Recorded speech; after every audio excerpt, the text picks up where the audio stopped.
چه تصمیمی میخوایم بگیریم؟ دخترم صبور باش، یکم دیگه حرف میزنیم. باشه عزیزم. لوله درست کرد. داخلش باروت و گلوله‌های فلزی ریخت و محکم اونا رو فشرد. اون پسر تفنگ دستساز خودش رو ساخت، چون علاقه زیادی به سلاح گرم داشت. برای اینکه رویای خودش رو دنبال کنه به ارتش پیوست. وقتی بزرگ شد دید که خیلی از همرزماش به خاطر کیفیت پایین سلاح‌ها زخمی میشن. برای همین تصمیم گرفت بهترین تفنگ ممکن رو طراحی کنه. بعد رفت به کارخونه‌ای که توش کار می‌کردن. یه طرح ابتدایی از تفنگ کشید. خیلی زود همکاراش هم به کمکش اومدن.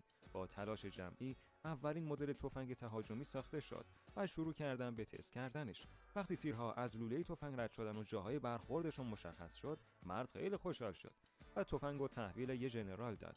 ژنرال هم تستش کرد و ازش خیلی راضی بود. برای همین اون مرد رو به یک مسابقه طراحی سلاح معرفی کرد. در حین بهبود طراحی، مرد متوجه شد که تفنگ مشکلات زیادی داره. برای رفعش قطعات جدیدی به تفنگ اضافه کرد، اما با هر بار اضافه کردن مشکلات جدید به وجود می اومد. همون موقع یاد تفنگ ساده‌ای افتاد که توی کودکی ساخته بود. فهمید که سلاح ساده کمتر دچار ایراد و خرابی میشه. برای همین شروع کرد به ساده سازی قطعات. خیلی زود پادشاه جدید تفنگ‌ها متولد شد. مرد فوری به میدان تیر رفت. تفنگ رو بالا گرفت و ماشه رو کشید. 3 گلوله دقیقاً به هدف خوردن و تفنگ رو گذاشت روی حالت رگبار. از عملکردش خیلی راضی بود، ولی نگهبانا سر رسیدن. چون بدون اجازه شلیک کرده بود، بازداشتش کردن. مرد کلی خوشحال شد. میدونست قانون رو نقض کرده، ولی کارش درست بود. اونو پیش ژنرال آوردن. ژنرال هم خودش طراح اسلحه بود. مرد تفنگش رو در آورد و جلوی همه بازش کرد. ژنرال وقتی طراحی ساده و هوشمندانه تفنگ رو دید، جذبش شد. برای همین باز هم پیشنهاد داد که تو مسابقه طراحی سلاح شرکت کنه. 1 ماه بعد مسابقه شروع شد.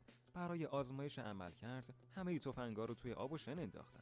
بیشتر سلاح‌ها گیر کردن یا خراب شدن، ولی تفنگ تهاجمی اون مرد هیچ مشکلی نداشت و خیلی روون شلیک می‌کرد. در نهایت اون مرد قهرمان مسابقه شد و تفنگش به تولید انبوه رسید. تعداد تولیدش از 100 میلیون نسخه هم گذشت. حالا به نظر تو اسم این تفنگ تهاجمی چیه؟